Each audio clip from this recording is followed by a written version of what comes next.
देश के युवा चेहरा पर भरोसा जताया है, प्रशांत को अपने सचिव बनाया है उत्तराखंड से, उसको लेकर क्या आपको लगा युवा चेहरा पर भरोसा किया है, तो रणनीति जी आपको आप खासकर पहाड़ के किसानों को लेकर, तो क्या इस चेहरे पर क्या आगे कुछ करने वाले चेहरे को लेकर? देखो, आज का जो मेन नेता समझ लीजिए, आप मेन मुद्दा समझ लीजिए, मेन नेता है वो युवा चेहरा हमारे सामने है। युवा चेहरा हम इसलिए सामने ला रहे हैं कि अब आने वाले समय में ये युवा चेहरा ही काम करेगा।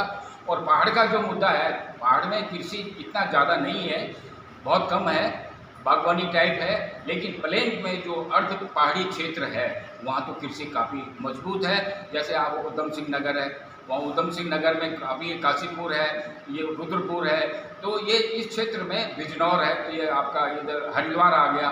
हरिद्वार तक भी हमारा काश्तकारों का बहुत बड़े स्तर पर बहुत बड़ी शक्ति हमारे साथ है और हम इसको शक्ति को दिखाएंगे, प्रदर्शन करेंगे। सरकार को बिल्कुल आपको पीछे हटना पड़ेगा और सरकार 100% हारेगी।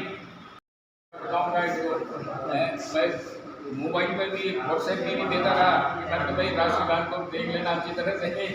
झंडा पास है तो चुनाव में क्यों नहीं जाना चाह रहे? हाँ, मैं वही कह रहा हूँ, मैं वही बात कह रहा हूँ। चुनाव इसलिए हमें अपनी शक्ति का प्रदर्शन करना पड़ेगा, क्योंकि ये ऐसे सरकार ऐसे मानने वाली नहीं है। इसलिए हमें अपने विधायक के मामले में, मेंबर ऑफ पार्लियामेंट के मामले में हमें अपने प्रतिनिधि का चुनाव करना पड़ेगा, चुनना पड़ेगा उन्हें कि आपको इलेक्शन लड़ना है। इसलिए कि अपनी शक्ति दिखानी पड़ेगी सरकार को। इसलिए नहीं कि हम अपने विकास के लिए, हमें अपने विकास के लिए चाहिए, हमें किसान का विकास चाहिए, अपने मजदूर किसानों का विकास चाहिए, अपने जनता का विकास चाहिए। तो ये हमने विकास का मुद्दा है हमारा।